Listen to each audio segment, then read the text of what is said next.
Shalom and welcome back to Israel with Aline. But today we are not in Israel. Right now I am in Brazil, in Sao Paulo, because I am going to visit the Museum of Biblical Archaeology, and I want to take you to see the most important and impressive archaeological findings from this place. And also later we are going to meet with the archaeologist Rodrigo Silva, who will show us exclusively what really happens here in the area that is not open to the public, and we will have exclusive access to see what is happening there. So if you are ready, let's get started.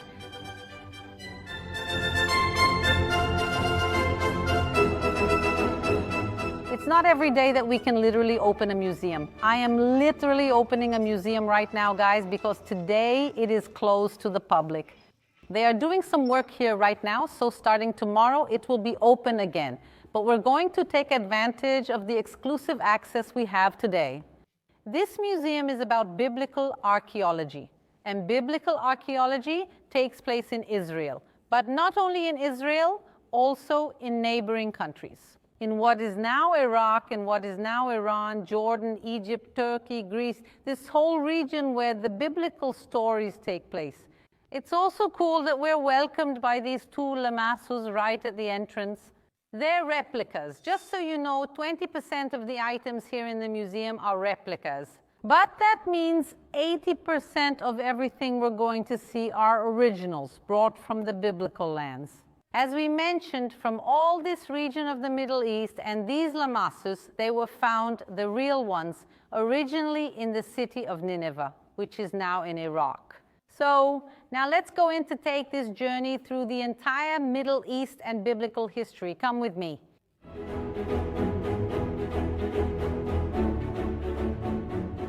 Here, everyone, the first thing we also see when we come in are these archaeologists. We have to remember that biblical history happened in part 2,000 years ago, 3,000 years, 4,000 years, 5,000 years ago. We're discussing a very ancient buried history. And then, especially in the last 150 years, this history started to be literally revealed. The findings are coming out of the ground and telling us a story, telling us the biblical story. And this is important for another reason, because many people take the Bible and wonder if the Bible is a history book, or if it's a book that was created and written later, and that it's not really a true story. And what biblical archaeology has done, especially in the last 50 years, is that archaeology has helped us prove the historical accuracy of the Bible. We've found archaeological evidence linked to King David, Solomon, many biblical figures, stories, and eras. And so archaeology helps us prove the truth of the Bible and also to understand it a little better.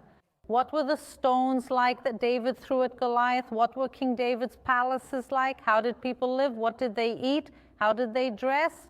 So archaeology helps us uncover all of this, and we're also going to uncover it now with the help of the people here at Museum of Biblical Archaeology. So everyone, we're here now with Lucas, who works here at Museum of Biblical Archaeology at the museum. Tell us, what is your job here?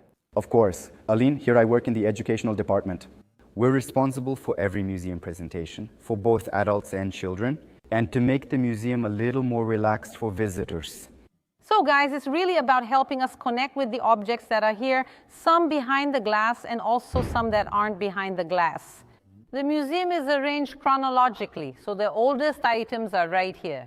And I wanted to ask, what's your object, one of your favorite objects here in the museum? This is a toy from Mesopotamia, dating back to 2300 before Christ. I mean, over 4,300 years ago.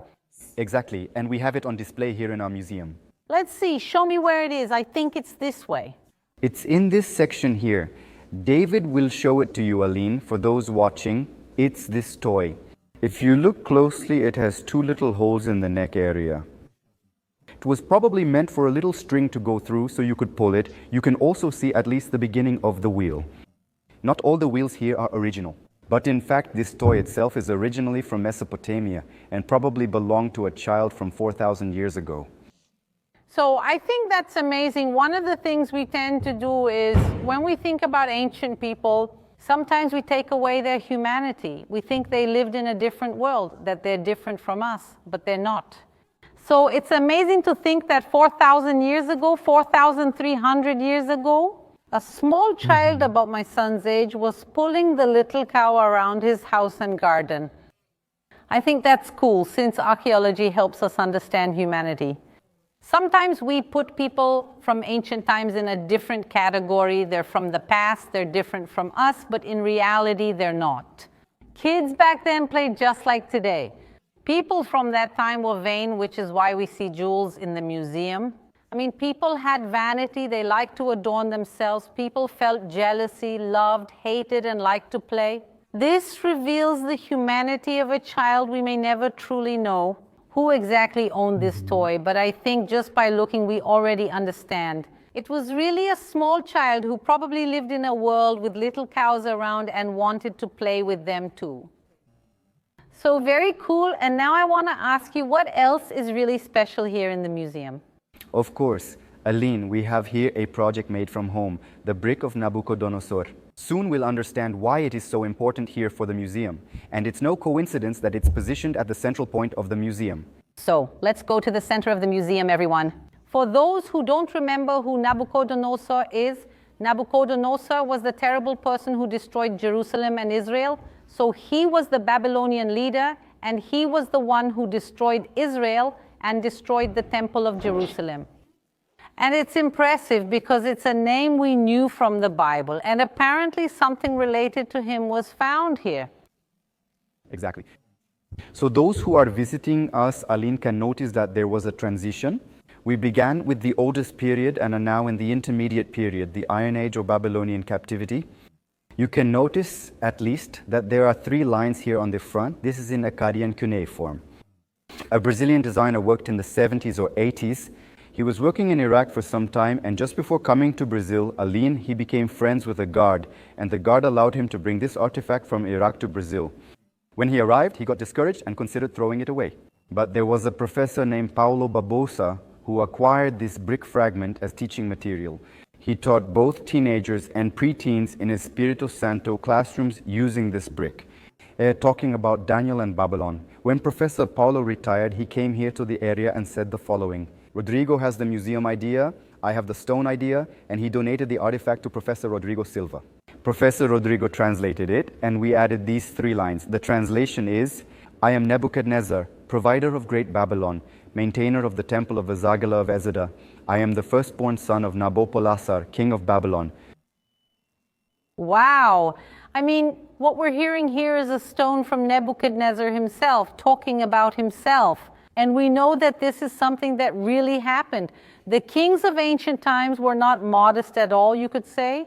Often when they wrote texts about themselves, they always used grand superlatives, listed all their titles, and many times also mentioned their connections with gods. We remember that in the world of Nabucodonosor, in the ancient world, they were polytheists. They often believed that kings, emperors, and pharaohs were descendants of the gods themselves. So there he also includes all the superlatives he has about himself, and therefore that he also has the temples. And these temples we also know about through the biblical story of Daniel, who was exiled. Can you share more about the connection? Later studies, in collaboration with University of São Paulo, dated this object. Also at the British Museum, a tablet was later discovered that told about a fire in Babylon. But to sum up, Aline, there is a strong possibility that since Daniel was a captive in Babylon, he saw this inscription. If this stone came from an ancient Babylonian temple, 2 are mentioned, Exagila, the main temple in Babylon, and Ezida, which was in Borsippa. If this stone contained Daniel's God's items, as in Daniel chapter 1, after all, Nebuchadnezzar enters Jerusalem, takes the other items belonging to Daniel's God, brings them to Babylon, and places them in the temple of his God. If this stone, Aline, came from an ancient Babylonian temple that held Daniel's God's items, that's quite ironic. Once home to Daniel's God's items, it now sits in a museum honoring Daniel's faith. And I also find something impressive. It's how things come full circle, really. The temple utensils went to Babylon. The person who destroyed the temple in Jerusalem likely wrote this inscription describing his actions. By some chance, this stone ends up with a Brazilian. It is brought here and ends up in the hands of one of the few people in Brazil who understand what is written here. I mean, Rodrigo Silva is one of the few people who would actually have the ability to translate this text. We can see how everything fits together to bring us here, which is why this stone is at the museum's center. Its place is well deserved, and I see familiar things around it. I want to show you a stone I recognize, whose original is, this one is original. What we've seen so far is original, but the one on the side is a replica. The original is in my hometown, Jerusalem. So here, everyone, look at this stone here. This here is the Tel Dan inscription. Tel Dan is a city in the far north of Israel on the border with Lebanon. And in fact, this inscription was made by King Hazael of Damascus, Aram Damascus. And he writes that he fought and defeated Israel, and that he killed descendants of the house of David.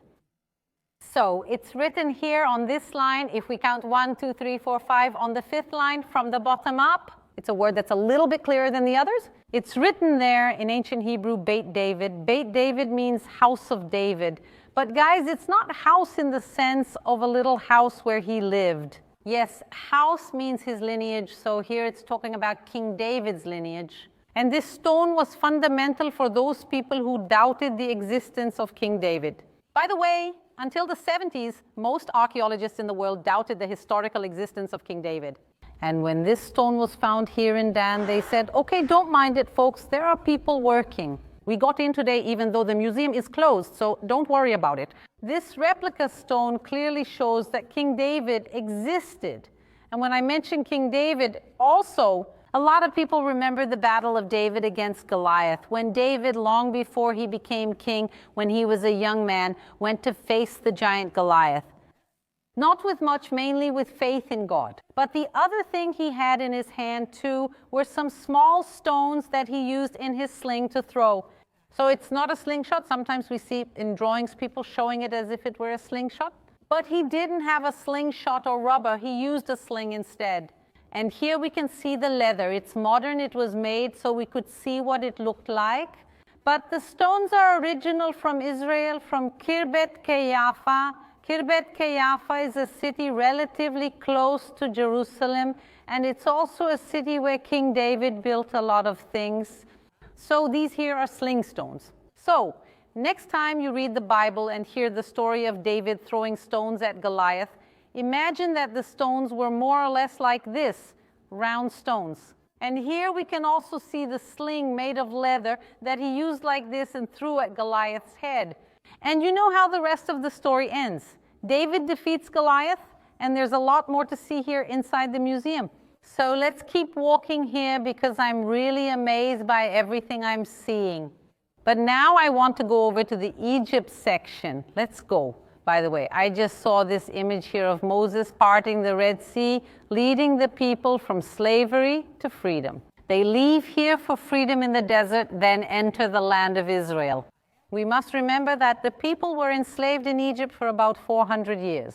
And because of that, many things were imprinted on the people of Israel, like Egyptian marks, and Israel also left its mark inside Egypt.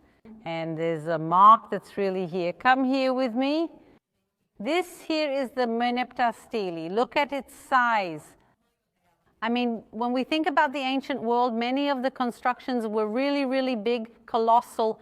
So this here is a big, big inscription made by one of the pharaohs, by Meneptah. And he writes about the things he had done, remembering that he gives himself a lot of praise. But the important part of this stone is down here. I'll show you in a moment. It is kept in Egypt to this day, and it was written in 1206 before Christ. So it's around more than 3,200 years old. And why is it so important? Because the Pharaoh who wrote this one, he wrote about a battle he had against a neighboring people. And look down here, we can read it in hieroglyphs. Here it says Israel. That means he talks about the battle he had against the people of Israel. This is the oldest inscription in the world that mentions this name, Israel. And I think that today, more than ever, it's important for us to look at archaeology to see this here. More than 3,200 years ago, an Egyptian pharaoh spoke about the existence of Israel as a nation neighboring Egypt. Okay, they were at war at that time, and the context isn't the prettiest of all. But a lot of people nowadays say that Israel shouldn't exist, that Israel has to be wiped off the map. Many people say that land isn't the land of Israel. So I think it's archaeology that shows us that we can see Beit David, the house of David. We can see the name Israel. We see all of this here and see how important archaeology is to show us history. And the fact is that Israel has existed since biblical times, and Israel still exists today, and it will continue to exist as well.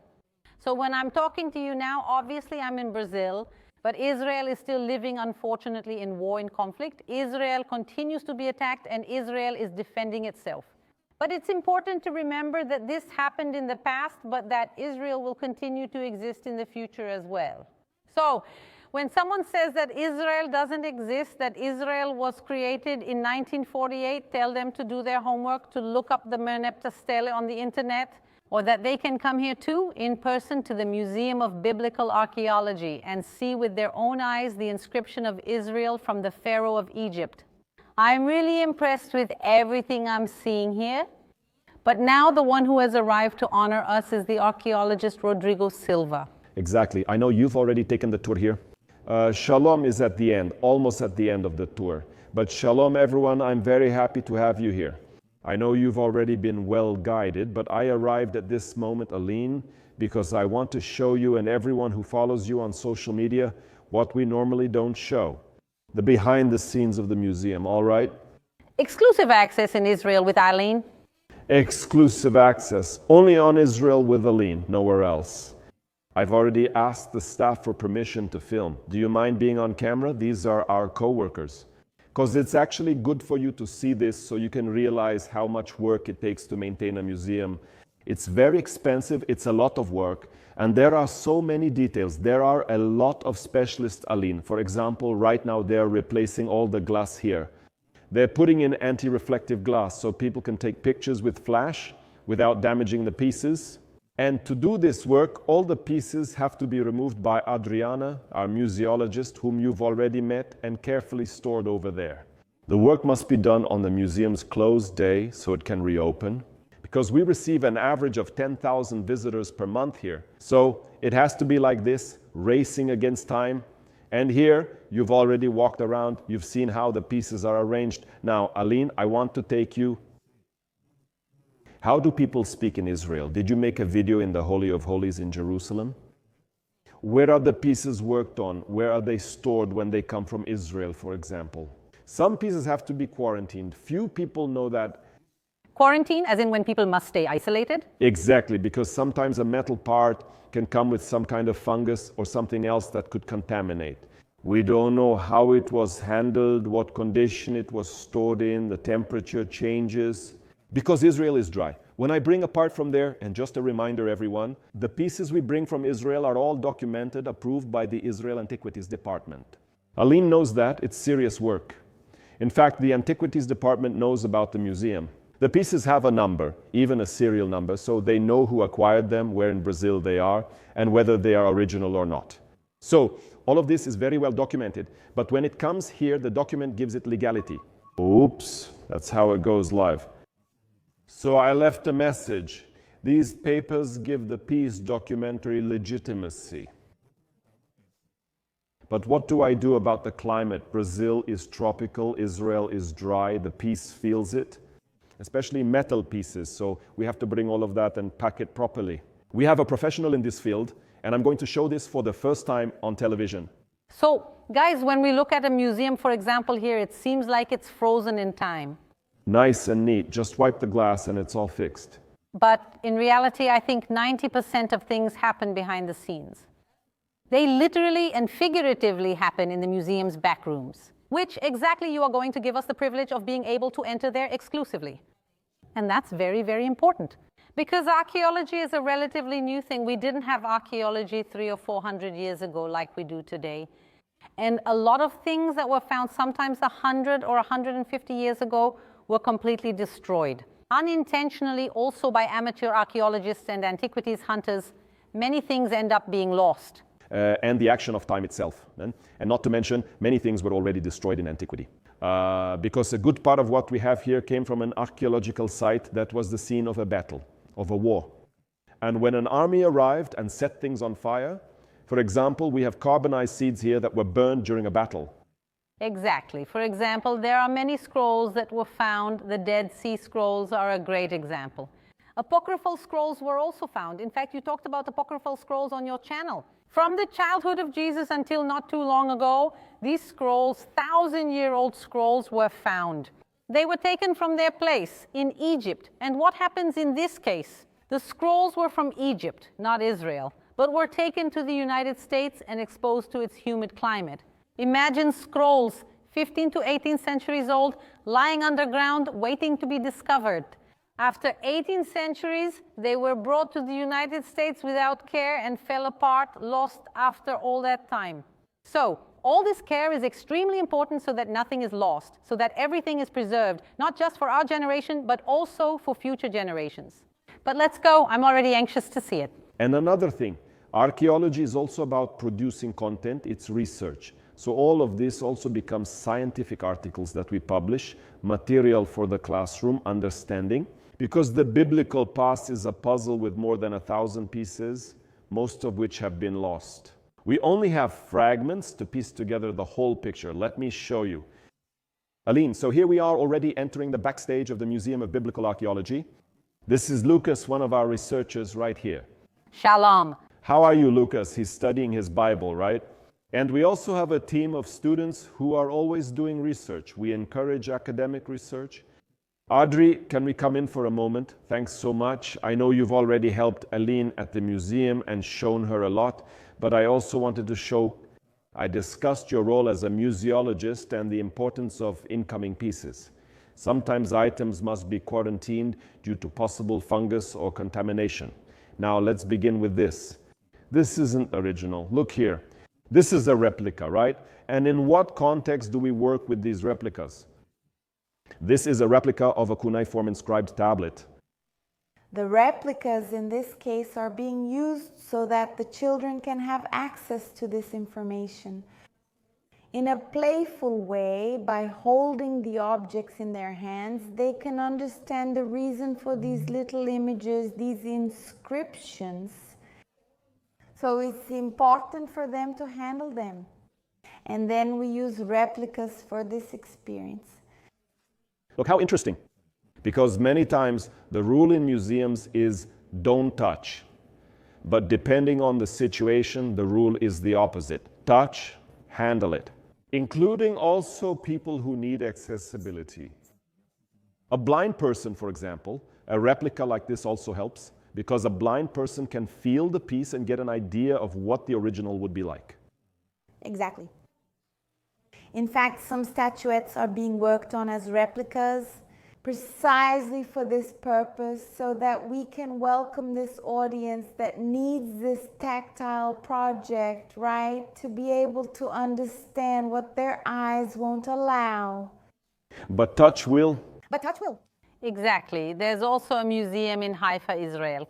They started with a tactile project, so they have the original piece there behind the glass, so that people can't touch it. But outside there's also a replica, so people can also, I think that sometimes human nature, we want to touch, we want to feel. So it's a way for everyone, literally everyone, to get close to archaeology, but not too close. Rodrigo knows what happened. That's true. At the museum, tell everyone what happened there. It was a tragic story, but with a happy ending. The little boy went to get close to a vase from the Bronze Age. We have a very old Bronze Age vase here, about this size. And he wanted to see what was inside the vase. And the vase broke. It fell. There was a commotion because ours here is inside a glass case, but theirs was in the hallway because they have many, and it was a big deal. The father rushed over to apologize and offered to pay. But how can you replace a vase dated to around 3,000 years before Christ?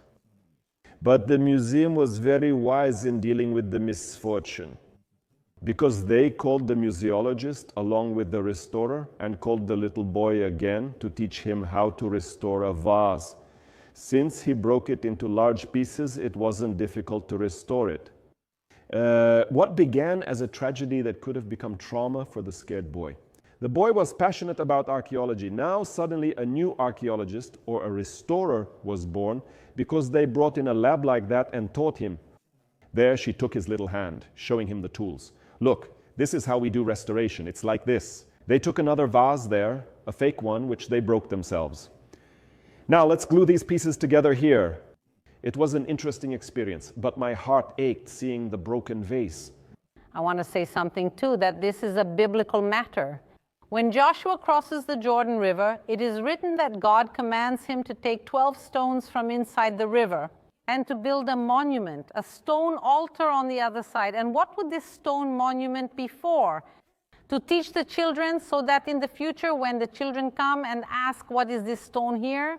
What is this pile of stones here? So that the parents and the community could teach them. These stones were taken from the river when we crossed to teach history. So the Bible itself tells us how important it is to teach history. This is now called biblical archaeology. Back then, it was simply history. Simply, but how important it is to teach history to the next generations. And because of that, not to create a trauma that the child would have, instead, let's call her, let's bring her back. Maybe he's an archaeologist, but in a way, we're actually fulfilling this commandment. This biblical idea of teaching the next generations through the stones, the history that happened in the land of Israel. And to teach in a playful way, an expression that always appears in the Bible. And Aline mentioned this expression here. Because when your children ask, what is this? You will tell them. At Passover, the play includes a song where a child asks, what is this night, Dad? Why is this night different? Why is the night different? The father tells the story and we do the same here, so you get these responses. By the way, I'm seeing an original vase, right? It's a vase from the Roman period. I'll walk around here. This is exclusive access. It's not in the museum yet, but will be displayed later. Exactly. It'll be displayed soon. It's being prepared. I can see more here. There's a Roman vase up there. There's also a tiny alabaster vase in the corner. Remember the woman who brought perfume to Jesus in an alabaster jar? And here it says, waiting to dry. I don't know if you can read it. Look, it's here, see? Do not move. Audrey wrote it like this. Do not move. This is because you see, do you know what's under this waiting to dry? This is a lid. Can I remove it? Yes. So Audrey will. Look, she doesn't usually do this because there's a whole process. But see, look, waiting to dry because some product was already used on it, right? Yes, we had an intervention yesterday to do a local cleaning. They performed a local cleaning intervention. To do a local cleaning where there was some information written in pen and the information was incorrect. So, to clean it up, to remove everything and all that. And then it was necessary to do this intervention. Look, see, and this room also has technical reserve written on it. There are several pieces there that are not on display yet. Roman pot, clay jars, Roman amphora, coin. There's a lot of stuff. Aline, are you the first person we brought here to make a video with? Right, Adriana? She's the first. So this place here is Adri's little corner where she lovingly prepares the entire collection so you can visit it later at the permanent exhibition. Guys, this is a professional setup.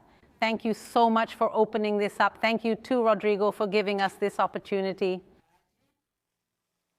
So here is our technical reserve, Aline. It's the place where we keep all the objects that are not on display.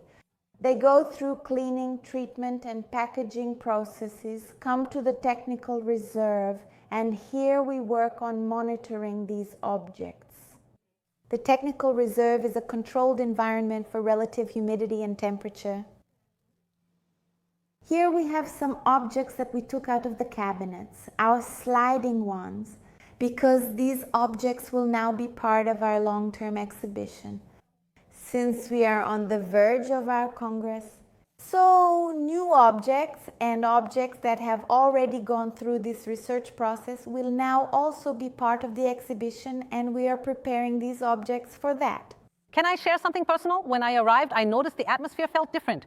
I'm not sure if it's exactly the air conditioning, the humidity, but when you come in here, you feel like you're in a different place. I think it's also the fact that we're surrounded by so much archaeology, even more intensely than in the museum. Even I'm here being careful, so I don't move too much, so I don't touch or knock anything over. Because we're literally talking about millennia-old objects, but it really is a huge job. So everyone, for those of you who come to the Museum of Biblical Archaeology in the future, what is being prepared here now will be on display in the next probably weeks, months. It will really be in the next few days. In the next few days, starting from October 30th, we will already have what we've been calling here Museum of Biblical Archaeology 2.0. Wow. We have prepared a complete update of the exhibition layout, and these objects will be there so that we can learn from each one of them as well. And here I see that there is even more. I mean, everywhere we look here, there are old objects and everything. You can see everyone, it's very important. Everything is extremely cataloged. So it's important in archaeology. It's not just about finding the objects. It's not just about taking them out of the ground, but it's all the research that comes behind it. So we have to find them, understand what we found, catalog them, and publish. The publication part of archaeology is extremely important because you can't just keep that knowledge to yourself. For the archaeologist, the discoverer, and the college or university conducting research, the goal is to share findings to piece together the puzzle. Discoveries from archaeological digs in Jerusalem can complete those in places like Lachish.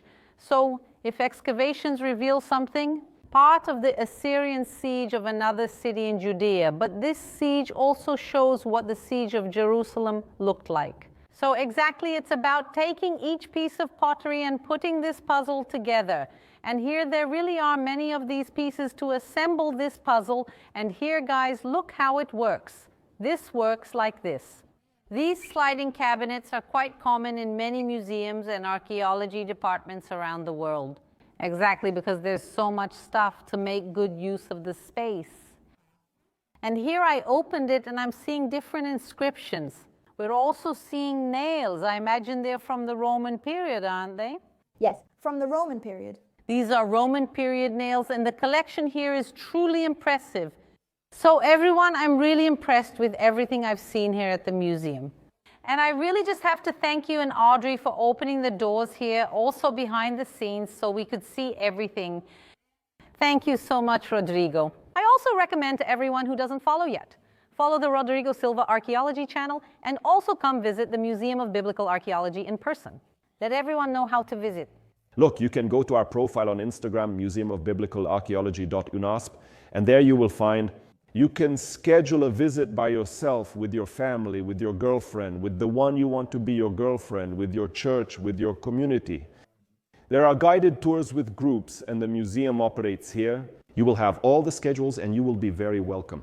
And not only that, follow us and the Museum of Biblical Archaeology profile on social media. We'll include it in the caption. And besides following Rodrigo Silva Archaeology, don't forget to also follow Israel with Aline. And thank you very much. You are very welcome. So a kiss for everyone, and I'll see you next week. Shalom. Bye.